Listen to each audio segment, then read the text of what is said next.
शिवजन्मभूमीचे पाणीदार आमदार अतुलदादा बेनके यांच्या समवेत यांच्या विनंतीला मान देऊन महाराष्ट्र राज्याचे उपमुख्यमंत्री लाडके उपमुख्यमंत्री अजितदादा पवार साहेब यांचं आगमन इथे होत आहे। अजितदादा पवार आणि मान्यवरांच्या हस्ते जुन्नर तालुक्याचे भाग्यविधाते कैलासवासी नामदार वल्लभशेठ बेनके यांच्या प्रतिमेचं पूजन होत आहे आणि छत्रपती शिवाजी महाराजांच्या प्रतिमेचं पूजन होत आहे, दीप प्रज्वलन होत आहे। मान्यवरांना सर्वांना विनंती करतो की आपण छत्रपती शिवाजी महाराजांच्या प्रतिमेचं आणि जुन्नर तालुक्याचे भाग्यविधाते कैलासवासी नामदार वल्लभशेठ बेनके यांच्या प्रतिमेचं पूजन करावं। छत्रपती शिवाजी महाराज की, छत्रपती शिवाजी महाराज की, छत्रपती संभाजी महाराज की जय भवानी।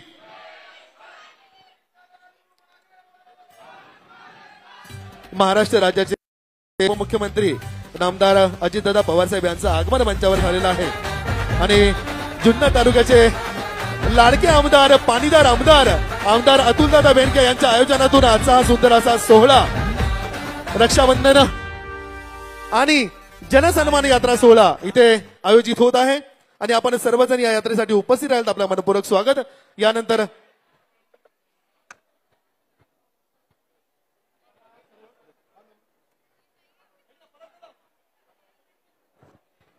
हॅलो आवाज हॅलो।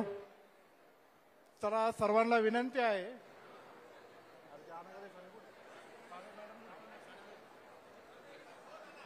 हॅलो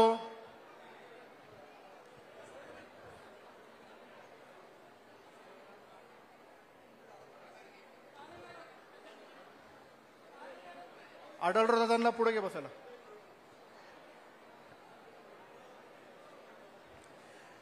हे बघा सर्वांनी इथं लक्ष द्या। आज आपल्या छत्रपती शिवाजी महाराजांच्या पवित्र अशा भूमीमध्ये राज्याचे लाडके उपमुख्यमंत्री आणि तमाम महाराष्ट्रातल्या लाडक्या बहिणींचा लाडका भाऊ आज आपल्या समोर इथं आगमन झालंय, त्याचा आनंद आपल्या सगळ्यांच्या मनामध्ये आहे आणि म्हणून मला तुम्हाला विनंती करायची आहे की आपले लाडके भाऊ राज्याचे उपमुख्यमंत्री अजितदादा पवार साहेब यांचं जर आपल्याला स्वागत करायचं असेल तर छत्रपती शिवाजी महाराजांच्या नावाने घोषणा झालीच पाहिजे। मी जे घोषणा देईल त्याला सर्वांनी होकार देऊन दादांचं जोरदार स्वागत करायचं आहे। छत्रपती शिवाजी महाराज की। अजूनही जोरात आवाज येत नाही, आवाज एकदम दमदार आला पाहिजे। छत्रपती शिवाजी महाराज की। वाह। आता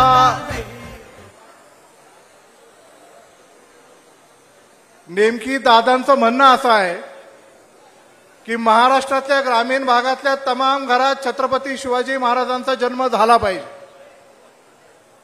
पण माझी जिजामाता जोपर्यंत सक्षम होत नाही तोपर्यंत घरामध्ये छत्रपती शिवाजी महाराजांचा जन्म होणार नाही, याची भावना दादांनी मनात घेऊन आपल्या सर्वांसाठी महाराष्ट्राच्या ग्रामीण भागातल्या महिलांचं सबलीकरण करण्याचं ठरलं आणि त्याचं प्रतीक आज आपल्याला या कार्यक्रमामध्ये पाहायला मिळत आहे।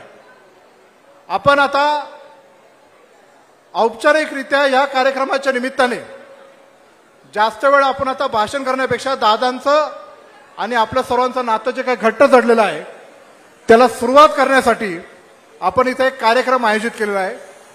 मी आल्या अजितदादांच्या कानावर ते घातलं होतं की दादा आमच्या सर्व महिलांच्या मनामध्ये तुमच्यासाठी विचारण्यासाठी काही प्रश्न आहेत। मी गेले अनेक दिवसापासून तटकरे साहेब जनसन्मान रॅलीच्या अनेक कार्यक्रम आम्ही सर्वजण कार्यक्रम पाहतोय, तुमच्या प्रत्येक वेळेची भाषणं पण आम्ही ऐकली, पण हा कार्यक्रम कसा संपन्न करायचा आम्ही महिलांमध्ये जाऊन त्यांना जेव्हा विचारलं तेव्हा त्यांनी असं सांगितलं की आमच्या मनामध्ये दादांच्या प्रति जे प्रश्न आहेत ते दादांना आम्हाला विचारायचे आहे, म्हणून आम्ही कलेक्टिव्हली एक महिला तयार केली आणि ते आता दादांना काही प्रश्न ठराविक विचारणार आहे की जेणेकरून ह्या चर्चेतून आमच्या सर्व माय मौली भगिनींच्या मनातले जे दादा आहेत हे आपल्या सगळ्यांसमोर आल्याशिवाय राहणार नाही। मागे खूप गर्दी झालेली आहे, मी सर्व महिलांना विनंती करतो त्यांना मागा का पाठवता तुम्ही, त्यांना इथं बसू द्या खाली।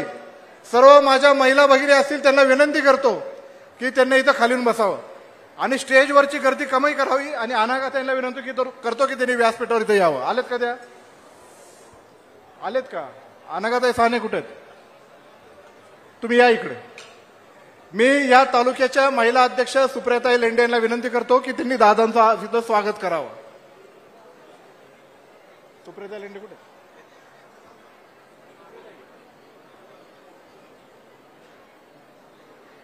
सत्काराचं उच्च कुठे आहे? काय करतो? त्यांचे सत्कार आपण जागेवर तिथं करणार आहोत. आपण जास्त वेळ घेणार नाहीयेत म्हणून तटकरे साहेबांचा सत्कार आदरणीय संजयराव काळे साहेब तुम्ही करा. आदरणीय शिवाजीदादा आढळराव पाटलांचा सत्कार पांडुरंग पवार साहेब करतील. रुपालीताई चाकणकर यांचा सत्कार उज्ज्वलाताई शेवाळे इथं करतील.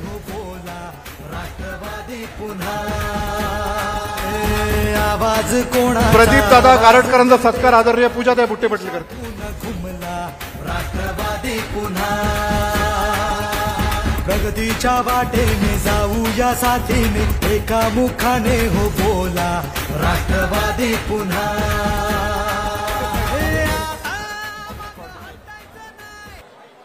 चला आता आपण आपल्या मुख्य कार्यक्रमाला सुरुवात करतोय. त्यानंतर आपण दादांचा मनोगत ऐकणार आहे. मी सर्व महिला भगिनींना विनंती करतो की आपण शांतता राखावे. तिथं जे कार्यकर्ते उभे आहेत, बाबू तुम्ही सर्वजण तिथं शांतता ठेवा जरा. तिथं गडबड नकोय. मला व्यासपीठावर निवेदन द्यायचं नाही भाऊ. चला सर्वांनी कार्यक्रमामध्ये कुठल्या प्रकारचं व्यत्यय मी आता सर्व सूत्र अनागताई साने यांच्याकडे सुपूर्द करत आहेत. अनागताई आणि दादा आपल्याशी संवाद साधतील. नंतर दादा आपलं मनोगत त्याच्यामध्ये मांडतील.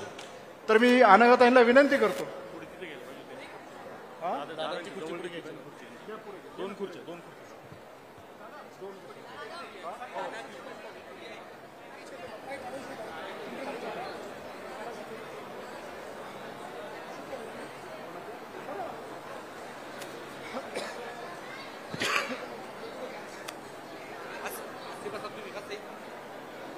चला राहुल तेजा जरा इकडे सरकार. मी अनागताईंना विनंती करतो की त्यांनी कार्यक्रमाची सूत्र हातात घ्यावी आणि सुरुवात करावी. हो सॉरी. आहे आहे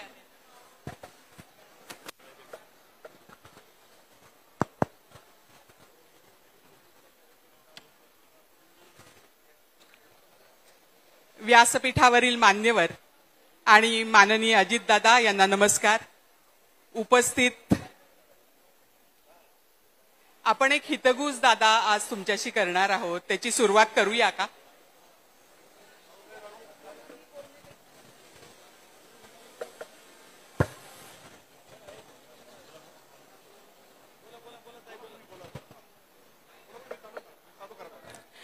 अभूतपूर्व अशा जल्लोषात उत्साहात आजचा इथं हा दादांचं स्वागत आपण सगळ्यांनी केलंय आणि खरोखर भारावून जायला झालं. तुम्ही सगळ्या जणी इथं आले आहात. 22 जानेवारीच्या दरम्यान दादा नारायणगावला आले होते. राम मंदिरात नारायणगावच्या खूप गर्दी होती, कार्यकर्ते होते, आम्ही काही महिला होतो आणि आम्हाला दादांबरोबर एक फोटो काढायचा होता. सगळ्या जणी माझ्या मैत्रिणी पुढे गेल्या आणि मी थोडीशी मागे राहिले. दादा कुणाशी तरी बोलत होते, व्हिडिओ चालू होते, पत्रकार होते आणि मी मागणं म्हणलं मला पण जरा फोटो काढायला येऊ द्या ग. आणि मला पुढे जाता येईना. कसं कोण जाणे, दादांनी ते ऐकलं होतं आणि दादा म्हणले ताईंना पुढे येऊ द्या.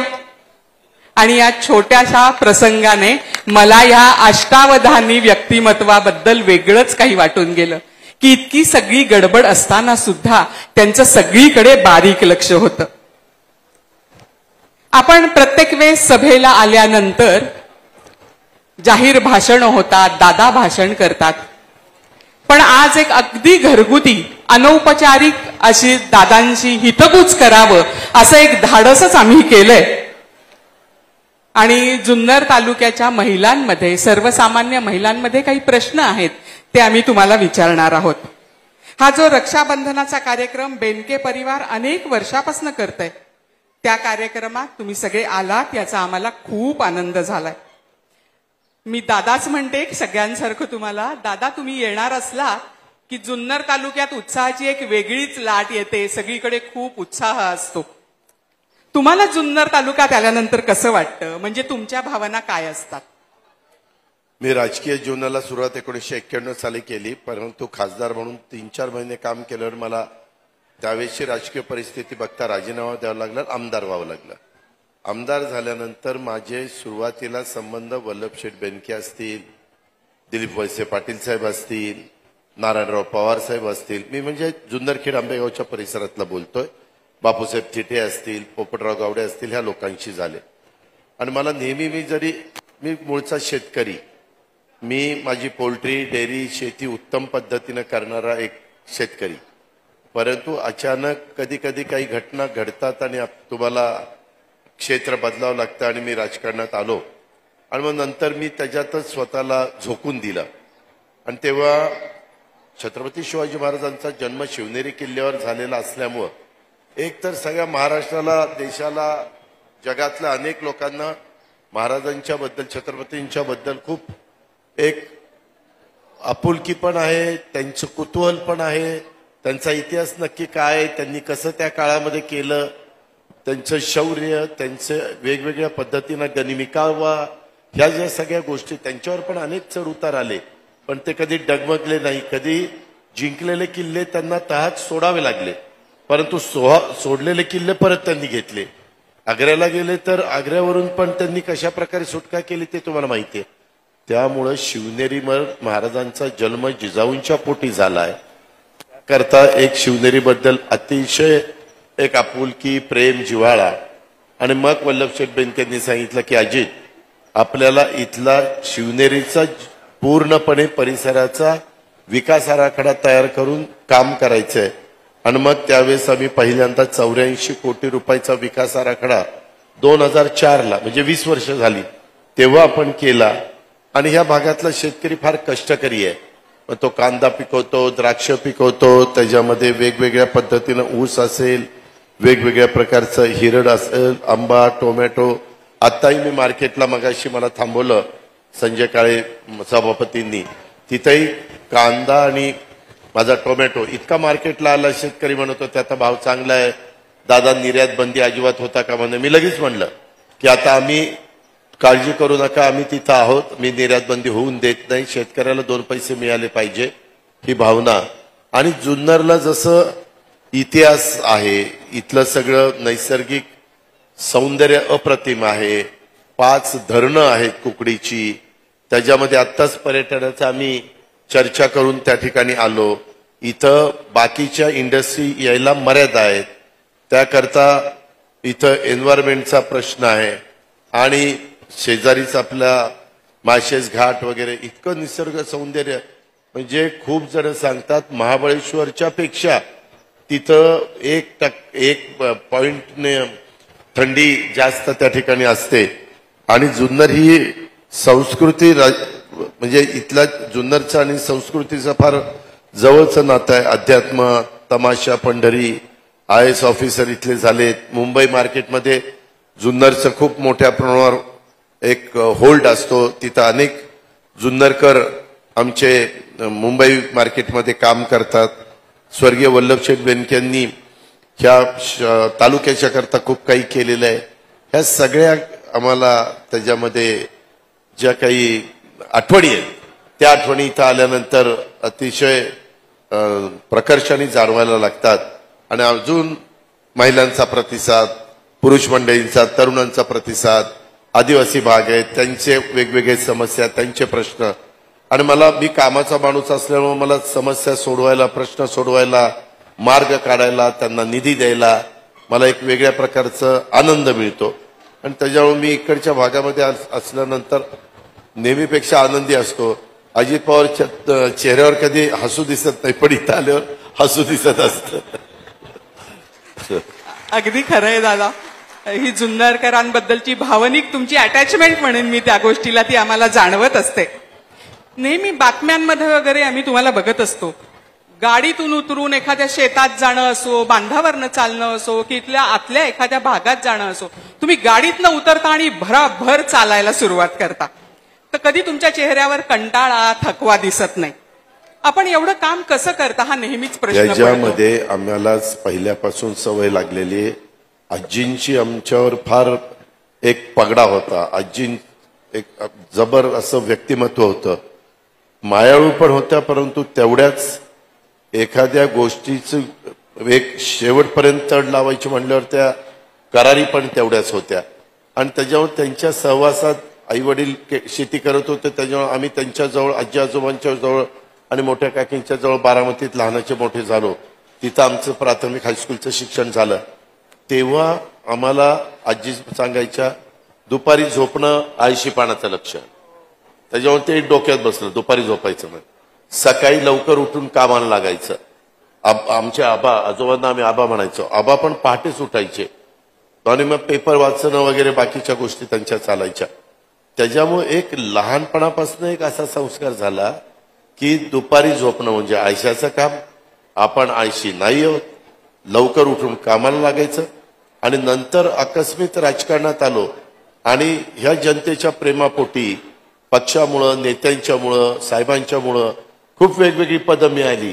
महत्वाची ती पदं भूषवता आली आणि त्या पदाच्या माध्यमातून लोकांचे प्रश्न सोडवता आले. आणि मग प्रश्न सोडवताना देवगिरीला तर 91ला शिफ्ट व्हावं लागलं मुंबईला.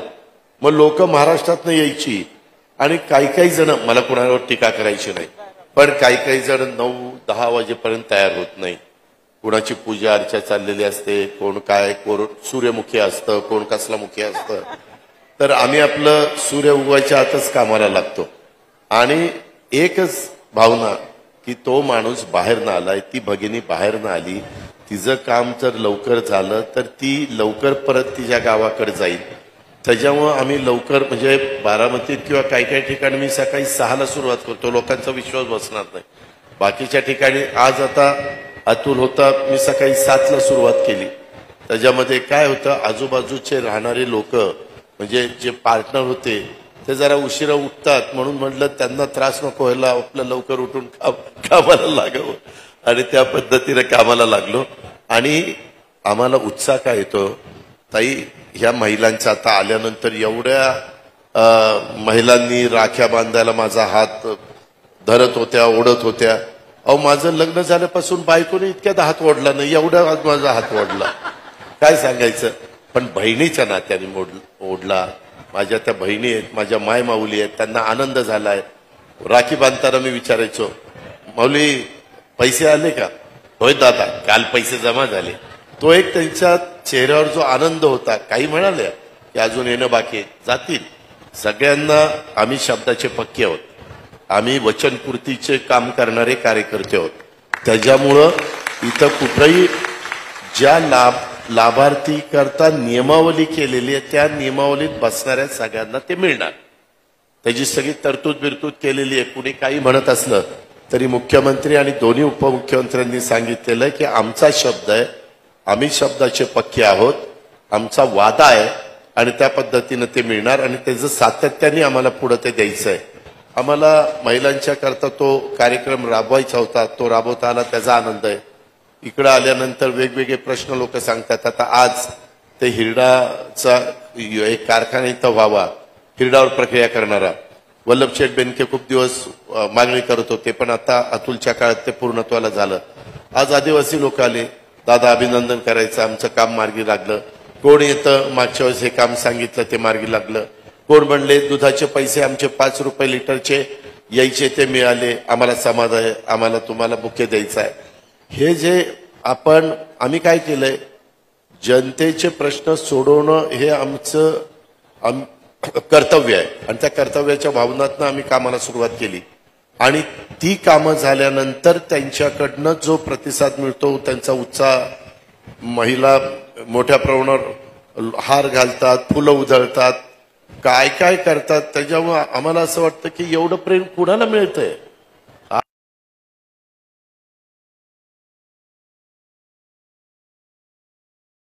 आजची पुण्याई म्हणा, आमचं नशीब म्हणा, याच्यामुळे हे सगळं आहे.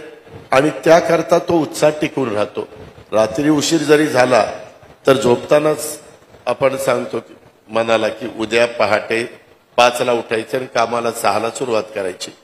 आणि ते आता सवय झाली, अंगवळणी पडलंय आमच्या ग्रामीण भागात, अंगवळणी पडलंय. उलट एखाद्या दिवशी आता सुट्टी घ्यायची नाही, उगीच लोळत झोपायचं म्हटलं तर झोप येत नाही. वेळ झाली की जाऊन आंघोळीला बसतोय आम्ही. असं हे सगळं. सतत कामात असणं हे खरंच आम्ही सगळ्यांनीच तुमच्याकडनं घ्यायला हवं. इतक्या कामाच्या व्यापार मग घ्यायला पाहिजे, मग घ्या ना. कुणी अडवलंय? घ्या ना. नाही, आता म्हणजे मी थोडीशी त्याच्या बाहेर गेले, पण तरुण मुली आहेत इथं, त्यांच्यासाठी सांगूया. तर तरुण मुलींनो, हे लक्षात ठेवा, आणि जे ह्याच्याप्रमाणे वागत नसतील त्यांनीही लक्षात ठेवा, सतत कामात असणं हा एक संदेश आपल्याला अजितदादांनी दिलाय.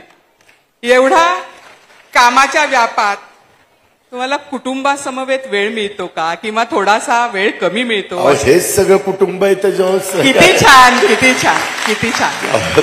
महाराष्ट्राचं आमचं कुटुंब आहे, त्याच्यावर आम्ही नेहमी कुटुंबातच असतो. खरं. तरीही थोडस कौटुंबिक एक प्रश्न मला तुम्हाला विचारायचा आहे, की असं कधी झालंय का की वहिनींनी किंवा मुलांनी एखाद्या गोष्टीसाठी तुमच्याकडे हट्ट केलाय आणि कामाच्या व्यस्ततेमुळे तुम्ही तो पुरवू शकला नाहीत, असा काही प्रसंग आहे? अगदी क्वचित एखादा पालकमंत्री, तुम्ही सातारचा पालकमंत्री होतो, पुण्याचा पालकमंत्री आहे, महत्व डिपार्टमेंट आहे, आणि त्यावेळेस एखादी घटना अशी घडती की तुम्हाला सगळी तुमची कामं सोडून पहिल्यांदा त्या घटनेकडे जावं लागतं. जसं पुण्यात मध्ये अतिवृष्टी झाली, पूर आला. पूर आल्यानंतर तुम्ही तुमच्या कुटुंबातल्या, परिवारातल्या सहकाऱ्यांना पहिली भेट देणं, त्यावेळेस मग तुमचे इतर कुठलेही कार्यक्रम असले तर ते सोडून जावं लागतं. पण ते कारण ते असतं, आमच्या घरात सगळ्यांना राजकीय पार्श्वभूमी असल्यामुळं, म्हणजे आता सुनेत्राला उस्मानाबादचे ते पदमसिंह पाटील वगैरे, राणा पाटील, तिथंही ते राजकीय जीवनातच काम करणार आहेत, त्याच्यावर ती कधी अडचण येत नाही आणि पहिल्यापासून ते बघत आलेले आहेत. मात्र ज्यावेळेस मुलं लहान होती त्यावेळेस वर्षातनं 2दा बाहेर फिरायला नेणं, कधी कधी त्यांच्या सुतारवाडीला घेऊन जाणं, पावसात भिजायला वगैरे असं, किंवा आमच्या मुळशीमध्ये जाणं किंवा परदेशात जाणं, ज्या गोष्टी प्रत्येकाने आपल्या कुटुंबाचं काम करत असताना त्याच्यातनं वेळ काढून थोडा तरी कुटुंबाला, परिवारातल्या घटकाला वेळ दिला पाहिजे. तो वेळ प्रत्येकाने दिलाच पाहिजे. कारण कसं आहे, कधी तुमचं वर्ष संपून जातात, महिने संपून जातात, तुमचं तुम्हाला कळत नाही. आणि त्याच्यावर ती एक महत्वाची जबाबदारी आहे. तुम्ही एखादी जबाबदारी पत्करल्यानंतर कुठल्या दुसऱ्या जबाबदारीकडे दुर्लक्ष करून चालत नाही. कमी अधिक प्रमाणात तिथं पण तुम्हाला वेळ द्यावा लागतो. आमचा परिवार एक आहे, त्याच्यावर दिवाळीला सगळे भेटतात, इतर वेगवेगळ्या आनंदाच्या क्षणी सगळे भेटतात. सुखदुःखात आम्ही सगळे एकमेकाला भेटत असतो, एकमेकाला आधार देत असतो, एकमेकाला सहकार्य करत असतो. खूप छान. तळागाळातल्या वाड्या वस्त्यांवरच्या आया बहिणींना तुम्ही भेटता. तुमचे काही व्हिडिओ बघताना माझ्या असं लक्षात आलं, खूप बारीक माहिती तुम्ही सगळ्या गोष्टीची घेत असता. त्या महिलांना काही प्रश्न विचारून सगळं बरोबर चाललंय का बघता, आणि असं सगळं असताना एखादा एक गुगली प्रश्न काहीतरी टाकता, हे जे चाललंय ते खरं आहे का, त्यावरच्या तुमच्या चेहऱ्यावरचे एक मिश्किल भाव असतात, जे बघणं फार छान असतं. आणि त्याचबरोबर या सगळ्या महिलांबद्दल, विद्यार्थिनींबद्दल काळजी सुद्धा त्यातनं डोकावत असते. त्याच मायेतनं तुम्ही लाडकी बहीण योजना सुरू केलीत. ही योजना का सुरू करावीशी तुम्हाला वाटली?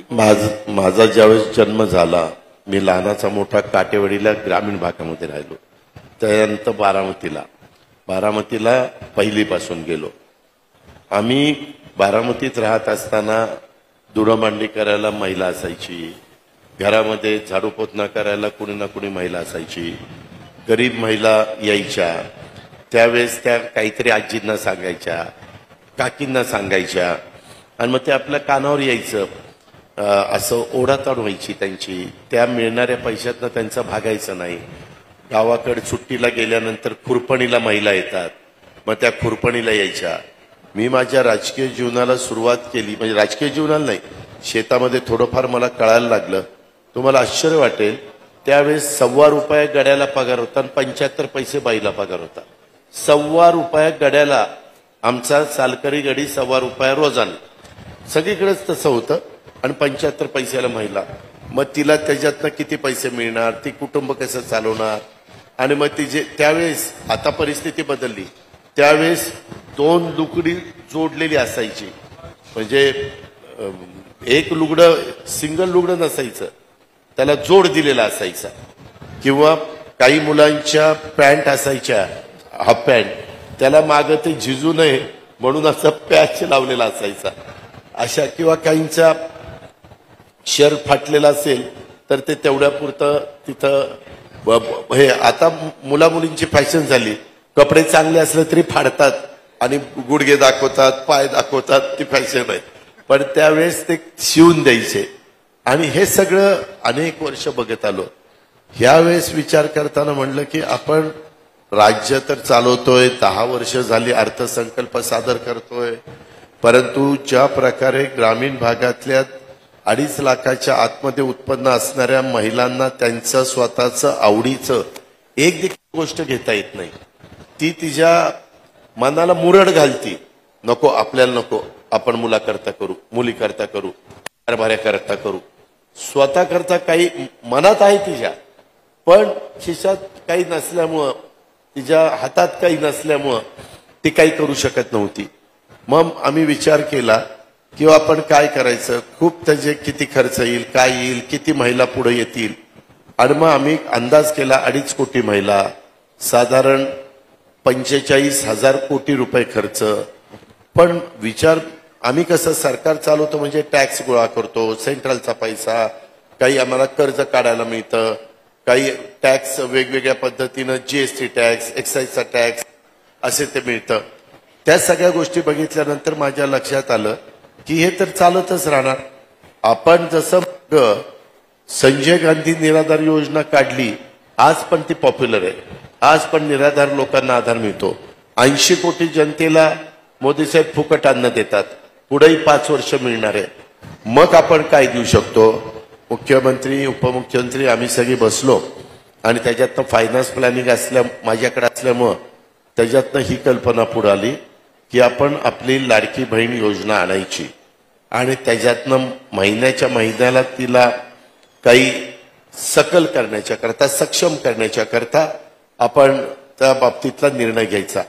आणि तो निर्णय आम्ही घेतला. ताई, काल महाराष्ट्रातल्या 1,02,00,000 महिलांच्या अकाउंटला पैसे गेले. 1,02,00,000. एकदा जोरात. त्यामध्ये मी येताना बघत होतो, माझ्या काल आम्ही पुण्याचा कार्यक्रम होता, आम्हाला भाऊबीजेच्या आधी ही ओवाळणी टाकायची होती, द्यायची, सॉरी रक्षाबंधनाच्या आधी. भाऊबीज आणि रक्षाबंधनला आपण बहिणी ओवाळतात आपल्याला आणि आपण बहिणींचा मान ठेवतो, त्यांचं संरक्षण करतो. त्या पद्धतीनं उद्याच्या 19च्या रक्षाबंधनाच्या निमित्तानं हे सगळा निधी गेला, हे मदत झाली पाहिजे, त्यांचा हक्क त्यांना मिळाला पाहिजे. आणि आम्ही म्हणलं एकदम सुरू केलं. काही वेळेस ते ज्यावेळेस तुम्ही फॉर्म भरत असता, तो भरत असताना कधी कधी ऑनलाईनला अडचणी येतात, आल्या, काहींना इंग्लिशमध्ये भरा, मराठीमध्ये भरा, त्रास झाला. मग आम्ही हे सगळ्यातनं मार्ग काढला. आमची महिला बाल विकास मंत्री आदिती तटकरेच आहे, ती महिलाच आहे, तिलाही महिलांचे प्रश्न लवकर समजायला मदत होते. आणि मग आम्ही सगळ्यांनी मिळून 15 तारखेपासून थोडे थोडे पैसे सोडायला सुरुवात केली की एकदम जर काही अडचण झाली आणि नाही मिळाले तर विरोधकांनी इतकी चांगली योजना आणली. माझ्या मायमाऊलींनी हात वर करून सांगावं चांगली आहे का नाही, चांगली असतील त्यांनी हात वर करा, योजना चांगली आहे का, सगळ्यांचे हात, सगळ्यांचे हात वर. आणि आमचे विरोधक कोर्टात गेले की योजना बंद करा. काय पद्धत आहे? तुम्ही सरकारमध्ये असताना तुम्ही द्या ना, तुम्हाला कुणी अडवलंय? आम्ही आज सरकारमध्ये, आमच्या मायमाऊलींना आम्हाला द्यायचंय, आम्हाला तिला सबल करायचंय, तिला सक्षम करायचंय आणि त्यांच्या पोटात दुखायचं काय कारण? मग म्हणले काय देऊन 1,500 रुपये दिले. अरे तुम्ही सोन्याचा चमचा तोंडात घेऊन आलेले आम्हाला सांगता 1,500 रुपये दिले. 1,500चं मोल त्या माझ्या तांड्यावर, पाड्यावर, खेड्यावर, वाडी वस्तीवर राहणाऱ्या महिलेला आहे. ते विमानाने आणि लक्झरियस जीवन जगणाऱ्यांना त्याचं मोल कळणार नाही. त्याच्यामुळं हे आम्ही दिलंय आणि आम्ही कुठं थांबलोय? आम्ही पुढेही आहोत ना. आम्ही आमच्या बहिणीच्या मायमाऊलीच्या करता केव्हाही तयारच आहोत. कुठेही त्यांचं समाधानाने त्यांनी संसार करावा. आणि हा पैसा ह्या काही घरी ठेवणार आहेत. 45,000 कोटी मार्केटला येणार ना. कुठलं तरी दुकान, छोटी मोठी दुकानं चालतील, साठवत काही ना काही ह्यांच्या जे मनात असेल. इतके दिवस काय व्हायचं, हे इथं खर्च कर, तिथं खर्च कर. ह्यांना काही राईटच घरात नाहीये. तो अधिकार आता त्यांना दिलाय. महिला धोरण 4 आणलं, सरपंच केलं, सभापती केलं, अध्यक्ष केलं, वेगवेगळे नगराध्यक्ष केलं, महापौर केलं, अशी पदं दिली. पण महिला बचत गटाला पण प्रोत्साहन दिलंय. पण आता ही पण एक योजना आणली आणि मुलींच्या करता मोफत शिक्षणाची आणली. अशा सगळ्या योजना आणल्या. ह्याच्यातनं ती कल्पना आली आणि ती प्रत्यक्षात आचरणात आली. त्या गोष्टीचं समाधान, आनंद हा निश्चित आम्हाला आहे. मी एक बोलकी प्रतिक्रिया तुमच्यापर्यंत पोहोचवू इच्छिते. आता काही महिलांशी बोलत होते तेव्हा एक जण म्हणाली, भाऊ सुद्धा आपल्या बहिणीला राखी पौर्णिमेला किंवा भाऊबीजेला 100-200 रुपये ओवाळणी टाकतो. अर्थात त्याची परिस्थिती असेल तसं. पण आज मात्र सरकारने, अजितदादांनी दर महिन्याला आम्हाला 1500 रुपये देऊ केले आणि ती खूप मोठी गोष्ट आहे. या टाळ्याच सगळं त्याबद्दल सांगतायत. बहिणींच्या मनात नक्कीच ही चांगली भावना आहे. जुन्नर तालुक्यातनं सगळ्या बहिणी इथं आल्यात दादा. जुन्नर हा शेतीप्रधान देश आहे आणि सिंचनाची खूप कामं तुम्ही इथे केली आहेत. पण सगळ्यात मोठी समस्या आहे ती बिबट समस्या. कारण दिवसा लोड शेडिंग असलं की रात्री शेतात पाणी भरायला जातं आणि घरातलं एखादं माणूस शेतात गेलं तर ते परत येस्तोवर ह्या बहिणी साशंक असतात आणि काळजीत असतात. तर सगळ्यांचं असं म्हणणं आहे की शेतीसाठी दिवसा वीज मिळावी. बरोबर की नाही? अजून एकदा जोरात टाळ्या म्हणजे आपला आवाज पोचेल. माझ्या मायमाऊलींनो, हा निर्णय देखील आम्ही घेतलेला आहे.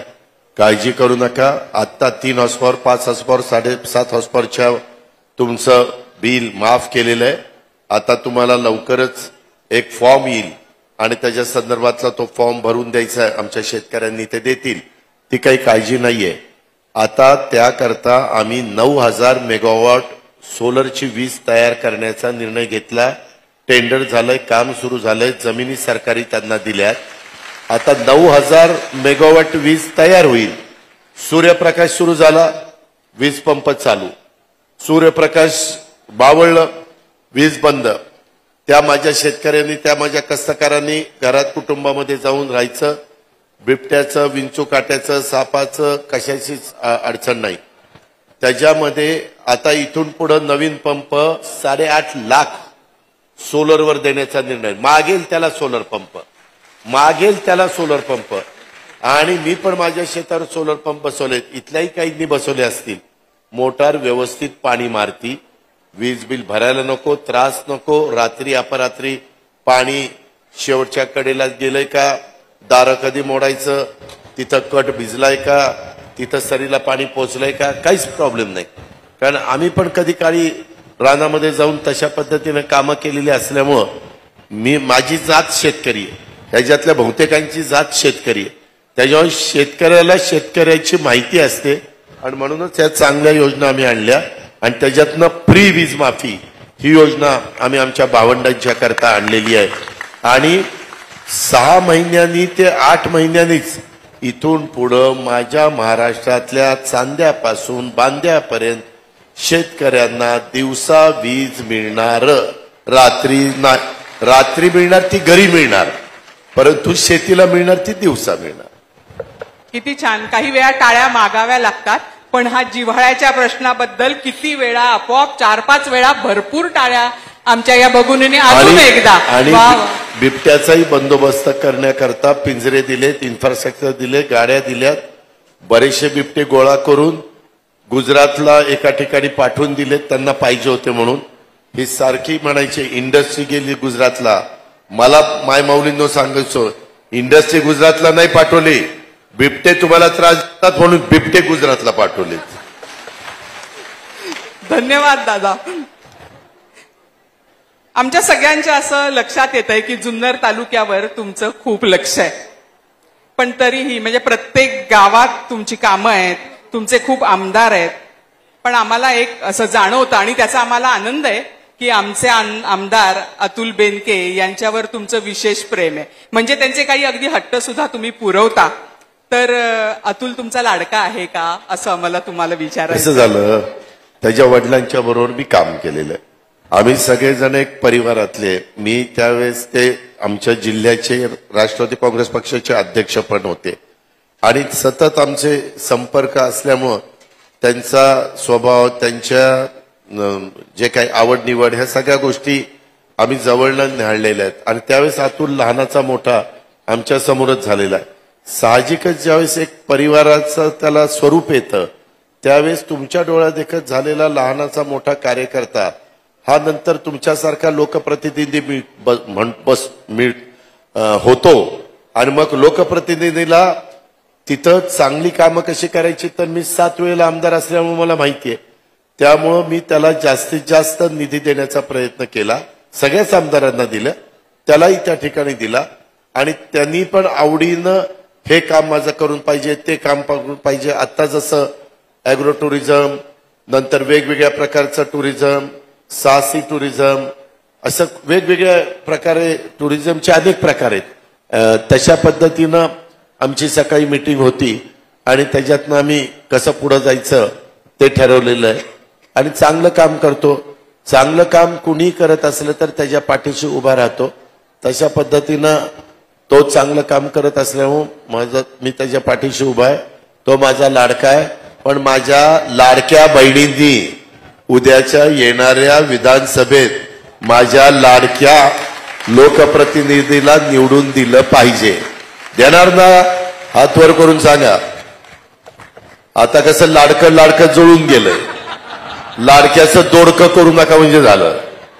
नाही, सगळ्यांनी हात वर करून त्याला संमती दिली आणि त्यांचं खरंच अतुल दादांवर पण तितकंच प्रेम आहे.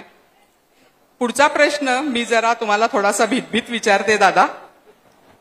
परवानगी घेते, आधीच तुम्ही हो म्हणायच्या आधी मी परवानगी घेतली आहे की गुलाबी साडी इतकंच तुमचं गुलाबी जॅकेट पण खूप प्रसिद्ध झालंय. ते तुम्हाला छान दिसतं बरं का खूप, पण तरीही हे जॅकेट गुलाबी का?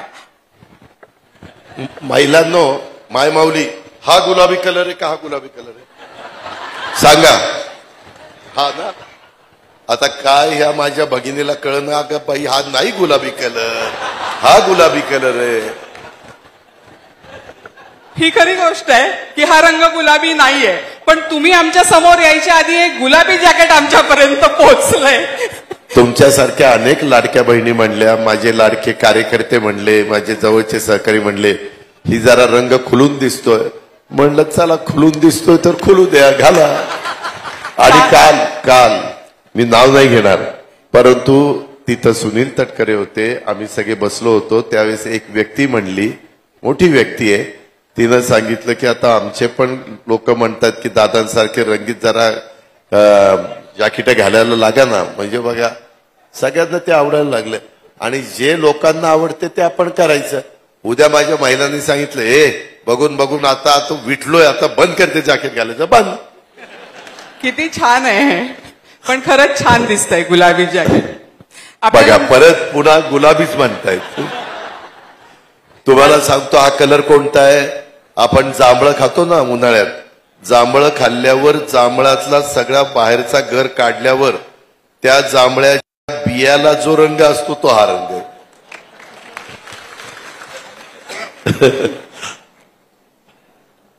ऐतिहासिक, धार्मिक आणि आधुनिकतेचा वारसा लाभलेला हा जुन्नर तालुका, याला तर निसर्गाची मुक्त हस्ताने उधळण लाभली आहे.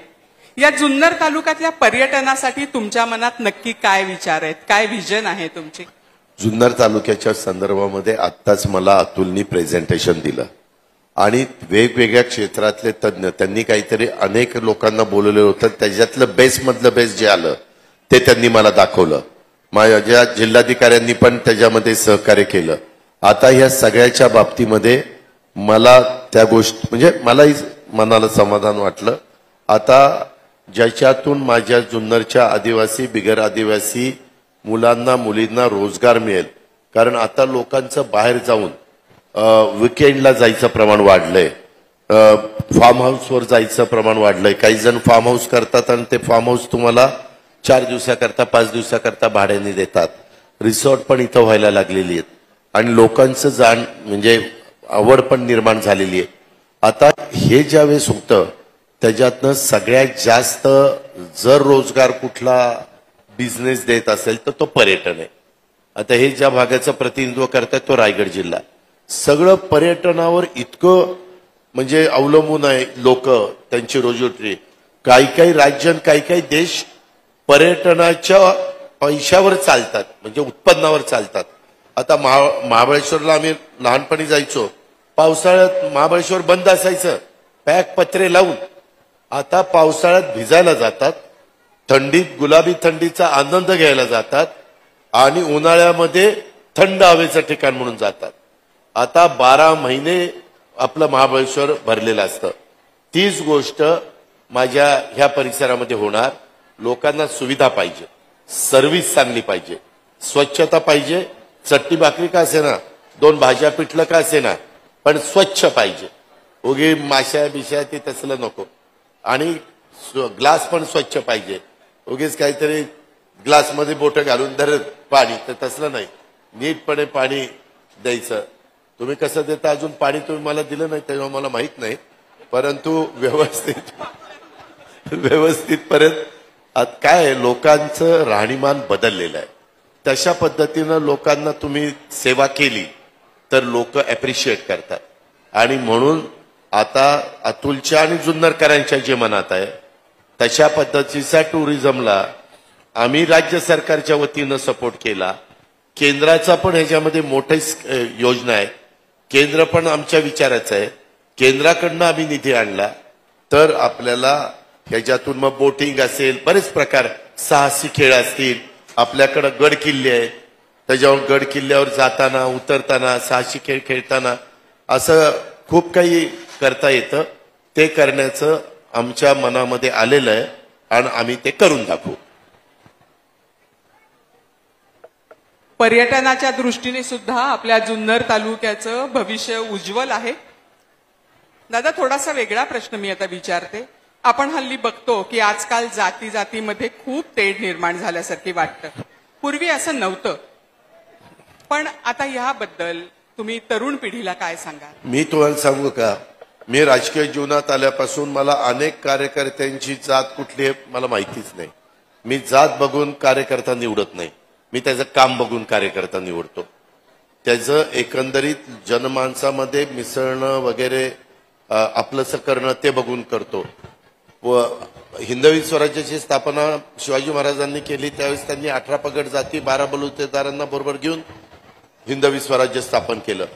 जिजाऊंनी त्यांच्यावर संस्कार केले त्यावेळेस ते सगळ्या जाती धर्माच्या लोकांना बरोबर घेऊन गेल्याशिवाय हिंदवी स्वराज्याची स्थापना होणार नाही. आणि सगळ्या जातीचे लोक त्याच्यात होते. होता जिवा म्हणून वाचला शिवा, असे खूप काही दाखले तुम्हाला मला देता येतील. आणि आता मात्र काही काही जण 2 समाजामध्ये तेढ निर्माण करण्याचा प्रयत्न करतात. मला ते अजिबात पटत नाही. मी माझ्या परीनं सगळ्यांना मदत करण्याचा प्रयत्न करतोय. आता इथं मगाशी देवराम लांडे बसला असेल कुठं. देवराम हा आदिवासी समाजाचा कार्यकर्ता साधा म्हणजे त्याचं, परंतु त्यावेळेस वल्लभ शेटन मी बसलो, माझ्या हातात बराच काळ या जिल्ह्यात कुणाला अध्यक्ष करायचं उपाध्यक्ष करायचं हे होतं. आम्ही देवराम लांडेंना तिथं सभापती केलं, जिल्हा परिषद अध्यक्ष केला.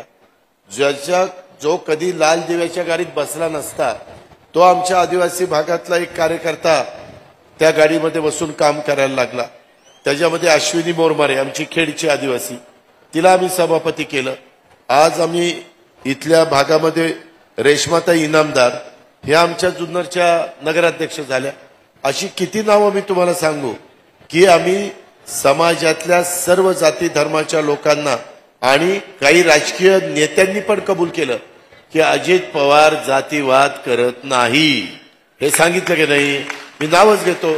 राजसाहेब ठाकरेंनी 2-3दा स्टेटमेंट केलं. जे आहे ते आहे. आपल्याला काम करत असताना जातीचा पातीचा नात्याचा गोत्याचा विचार करायचा नसतो. काम करत राहायचं. हे धर्म वगैरे ते प्रत्येकाची श्रद्धा, प्रत्येकाचं तीर्थक्षेत्र तिथं गेलं पाहिजे, तिथला आदर केला पाहिजे. परंतु ह्या सगळ्या गोष्टीमध्ये आपण सगळे भारतीय आहोत ही एक भावना सगळ्यांनी मनामध्ये ठेवली पाहिजे. आणि माझ्या जुन्नरच्या लोकांनी आपण सगळे जुन्नरकर आहोत ही जर भावना सगळ्यांनी, आपण सगळे पुणेकर आहोत, आपण सगळे महाराष्ट्रातले रहिवासी आहोत असं म्हटल्यानंतर सगळेजण गुण्यागोविंदाने राहतील, कायदा सुव्यवस्था चांगली राहील, पोलिसांचं काम कमी होईल. समाजामध्ये मधल्या काळामध्ये कधी कधी काही वेळेस काही जण कुणाच्या लग्नाला जायचे बंद झाले. असलं शिकवण शिवाजी महाराजांनी केली नाही. शिवाजी महाराजांनी आपल्याला चांगलं सांगितलंय आणि तेच राजर्षी शाहू महाराज, घटनेचे शिल्पकार डॉक्टर बाबासाहेब आंबेडकर, महात्मा ज्योतिबा फुले, क्रांतीसूर्य ह्या सगळ्यांनी पण तोच विचार सांगितला आहे. जिजाऊ मातांनी पण तोच सांगितला, राजमाता जिजाऊने, पुण्यश्लोक अहिल्यादेवी होळकरांनी तोच सांगितलाय, रमाई मातेने तोच सांगितलाय आणि सावित्रीबाई फुलेंनी पण तोच सांगितलाय. हे आपण लक्षात घेतलं पाहिजे. आणि त्याच्यामुळं ह्या सगळ्या जातीच्या भिंतीच्या पलीकडे जाऊन एक माणुसकी या नात्याने आपण काम केलं पाहिजे. धन्यवाद. खूप मोठी गोष्ट ही दादा तुम्ही सांगितली. समाज निकोप असणं फार महत्वाचं आहे. जुन्नरकरांनी आजपर्यंत बेनके परिवार आणि पवार परिवारावर खूप प्रेम केलं आणि पवार आणि बेनके परिवाराने सुद्धा आम्हा जुन्नरकरांवर फार प्रेम केलंय. पण आता आपण बघतोय की राजकीय परिस्थिती थोडी बदलली आहे. रक्षाबंधनाच्या या निमित्ताने तुम्ही आम्हा जुन्नरकरांना काय संदेश द्याल?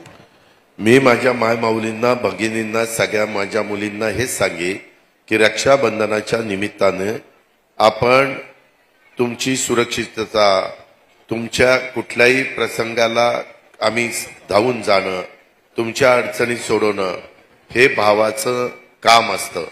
भाऊ त्याच्याकरता सत्पर तयार असला पाहिजे. आणि आज उद्याच्याला रक्षाबंधनाच्या निमित्तानं आज माझ्या अनेक बहिणींनी मला रक्षाबंधनाची राखी बांधलेली आहे. मी ती राखी मला निश्चितपणे तुमचं संरक्षण करण्याच्या करता, तुमचे प्रश्न सोडवण्याच्या करता, तुम्हाला सर्व प्रकारचा आधार देण्याच्या करता ही राखी मला नेहमी प्रेरणा देत राहील. ही राखी नेहमी मला तुमची आठवण करून देत राहील. आणि ते आठवण होत असताना मी माझ्या बहिणींना देखील माझ्या जीवात जीव असेपर्यंत मी माझ्या बहिणींना विसरणार नाही. हा माझा रक्षाबंधनाचा शब्द. किती छान दादा. दादा खूप आभार. आम्ही हे काही प्रश्न काढले होते. मला सुरुवातीला मी तुम्हाला प्रश्न विचारायचं ह्याचं दडपण आलं होतं, पण तुम्हीच ते दडपण दूर करून अतिशय छान असं मी तुमच्याशी बोलू शकले, त्याबद्दल आभार. खूप छान वाटलं. आता मीच तुम्हाला सांगितलं की माझ्या बहिणींना माझा आधार वाटला पाहिजे म्हणून तर मी बोललो. अगदी खरंय. आणि तो आधार तसा वाटला आहे ही मी साक्ष आहे. दादांसाठी एकदा जोरदार टाळ्या आपण सगळ्या बहिणींनी वाजवूया. दादा हा शब्द बहिणीकडनं उच्चारला जावा असंच तुमचं व्यक्तिमत्व आहे दादा. आज या रक्षाबंधनाच्या निमित्ताने मला फार छान वाटलंय तुमच्याशी बोलून. जनसन्मान यात्रेकरता खूप साऱ्या शुभेच्छा. पुढची सूत्र मी अतुल दादांकडे देत. आदरणीय दादा यांचा आभार मानतो की तुमच्या मनातले अनेक पैलू आमच्या बहिणींसमोर इथं उघडकीस झाले. आदरणीय तटकरे साहेब आणि सर्व राष्ट्रवादी काँग्रेस पक्षाच्या टीमचा आभार मानतो की जनसन्मान यात्रेच्या निमित्ताने जुन्नरकरांनी एक वेगळा पायंडा पाडून दिला. आणि या चर्चासत्रामधून माझ्या बहिणींना जे काय आमच्या अजितदादा आहेत याचा निश्चित प्रकारे उलगडा झाल्याशिवाय राहिला नाही. मी आदरणीय अनघाताई साने यांचाही मी मनपूर्वक आभार मानतो की त्यांनी सुंदर अशी मुलाखत इथं आज इथं घेतलेली आहे. व्यासपीठावर अनेक मान्यवर आहेत. आदरणीय रुपालीताई चाकणकर असतील, आदरणीय शिवाजीदादा आढळराव पाटील असतील. आणि त्याचबरोबर मी दादांना विनंती करतो की एक शेवटचा आमचा संदेश काहीतरी आमच्या राष्ट्रवादी काँग्रेस पक्षाच्या वतीने आमच्या सर्व महिलांना आपण द्यावा.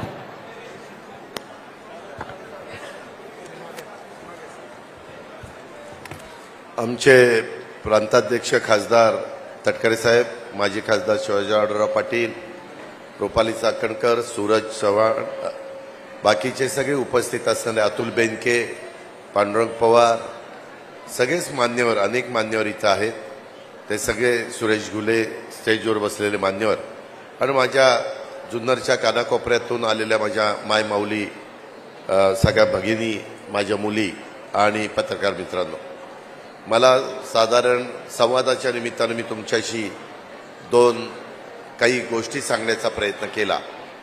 माझं आपल्याला सगळ्यांना सांगणे, महायुतीच्या सरकारच्या माध्यमातून मी यावेळेसचा अर्थसंकल्प देत असताना मी यावेळेस माझ्या भावांना दुधाचा दर वाढवून दिला, वीज माफी केली, माझे युवक युवती त्यांना प्रशिक्षण देण्याच्या बद्दल आम्ही वेतन द्यायचा निर्णय घेतला. त्यांनी 6 महिन्याचं, 8 महिन्याचं, 12 महिन्याचं प्रशिक्षण घ्यावं. ते प्रशिक्षण घेतल्यानंतर त्यांना चांगल्या नोकरी मिळेल, त्यांना सरकार सर्टिफिकेट देणार आहे आणि त्याचा उपयोग आपल्यातल्या मुलामुलींना झाल्याशिवाय राहणार नाही. हा एक चांगला कार्यक्रम आम्ही त्यांना 6,000, 8,000, 10,000 ते प्रशिक्षण घेतात म्हणून आम्ही त्यांना वेतन देतोय. असं सहसा कुठं घडत नाही, परंतु आम्ही ते एक आवड निर्माण करण्याकरता, गोडी निर्माण करण्याकरता तो कार्यक्रम घेतला. माझ्या इथं महिला आहेत, मायमाऊली आहेत. किती मायमाऊलींच्या घरी गॅस सिलेंडर म्हणजे शेगडी आहे गॅसची, त्यांनी हात वर करा बरं. हा, मधल्या काळामध्ये मला बऱ्याचशा माझ्या महिला भेटल्या आणि त्या म्हणल्या की दादा थोडंसं आम्हाला परवडत नाही. यावेळेस आम्ही महायुतीच्या सरकारच्या तर्फे तुम्हाला 52 लाख कुटुंबांना आम्ही साधारण दरवर्षी 3 गॅस सिलेंडरचे पैसे तुमच्या अकाउंटला टाकणार. तुम्ही ते 3 गॅस सिलेंडर वर्षातनं आमच्यातर्फे तुम्हाला भाऊबीज आणि दर महिन्याला तर 1,500 रुपये टाकणार. ते आता आलेले पण आहेत, त्याच्यात कुठेही आडकाठी येणार नाही. यामध्ये पुढे कायम चालू राहण्याच्या करता 5 वर्ष तुम्हाला महायुतीच्या पाठीशी उभं राहावं लागेल. त्याच्यामध्ये उद्याच्याला इथं जे उमेदवार दिले जातील त्याच्यामध्ये घड्याळाचं चिन्ह आहे, काही ठिकाणी आमचं धनुष्यबाणाचं चिन्ह आहे, काही ठिकाणी आमचं कमळाचं चिन्ह आहे. त्या पद्धतीनं केलं तर आम्हीच पुन्हा तिथं येऊ. आम्ही पुढं आल्यानंतर कुठल्याही परिस्थितीत राज्याला आर्थिक बाबतीमध्ये अडचणीत न आणता माझ्यावर विश्वास ठेवा. मी फार आर्थिक शिस्तीचा कार्यकर्ता आहे, पाळणारा, आणि त्यामुळं तुम्हाला त्याच्यातून आम्ही व्यवस्थितपणे ही योजना पुढे चालू ठेवू. गरीब घरातल्या मुलींना, आई वडील गरीब असल्यावर शिक्षण घेता येत नाही, कॉलेजचं शिक्षण आता त्या गरीब घरातल्या मुलीचं हे पूर्णपणे राज्य सरकार करणार. कॉलेजच्या फी आम्ही भरणार. आता त्या मुलीने तिला डॉक्टर व्हावं, इंजिनियर व्हावं, पायलट व्हावं, IAS व्हावं, IPS व्हावं, काय आणखीन काय CA व्हावं, जी काही आवड तिला माझ्या मुलीला असेल ते शिक्षण तिनं घ्यावं. ती आता तिनं मनात अशा प्रकारची भावना आणू नये की काय माझे आई वडील गरीब असल्यामुळे मला शिक्षण घेता येत नाही. हाही मार्ग आम्ही काढलेला आहे. अशा पद्धतीच्या खूप चांगल्या चांगल्या योजना ह्या सर्व घटकाच्या करता महायुतीनं तुमच्या करता आणल्यात. आता आरोप प्रत्यारोप होतील, काही जण आमच्यावर टीका टिप्पणी करतील, पण महाराष्ट्राचा सर्वांगीण विकास करणं, माझ्या पुणे जिल्ह्याचा, माझ्या जुन्नर तालुक्याचा, त्याकरता आम्ही सरकारमध्ये गेलो विकास करायला आणि त्या भागातले प्रश्न सोडवायला आणि माझ्या समाजातली गरिबी कमी करण्याकरता आम्ही गेलो. सरकारमध्ये मी होतो म्हणून या योजना तुमच्याकरता देऊ शकल्या. आज महाराष्ट्रातल्या करोडो योजना, करोडो महिला ह्या असल्या योजनांच्यामुळं आनंदी झालेल्या आहेत, त्यांच्यामध्ये उत्साह आलेला आहे. त्याला अशाच पद्धतीनं सतत आपण पाठबळ देण्याचं काम करूया. आणि हा शब्द उद्याच्या भाऊबीजेच्या पार्श्वभूमीवर समोर बसलेल्या सगळ्या माझ्या मायमाऊलींना, सगळ्या माझ्या बहिणींना, सगळ्या माझ्या मुलींना देतो. आणि प्रचंड संख्येने आपण इथं आल्याबद्दल आपल्या सर्वांचं स्वागत करतो, आपले आभार मानतो. जय हिंद, जय महाराष्ट्र, जय राष्ट्रवादी. यानंतर रक्षाबंधनाचा कार्यक्रम इथे होणार आहे, याची सर्व माता भगिनी नोंद घ्यायची आहे. सोन्याच्या ताटी उजळला ज्योती आला लाडका हा भाऊराया, जन्माच्या साथीचा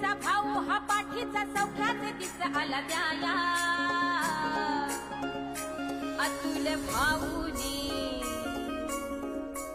अतुल भाऊनी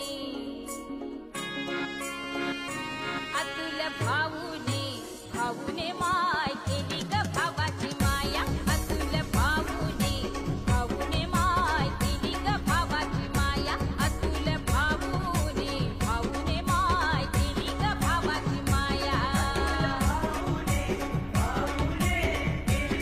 माता भगिनींना विनंती करतो, सन्माननीय अतुलदादा दिवसभर रक्षाबंधनच्या कार्यक्रमासाठी उपस्थित आहेत. आपण सर्वांना विनंती करतो की सर्वांनी जागेवर बसून घ्यायचं.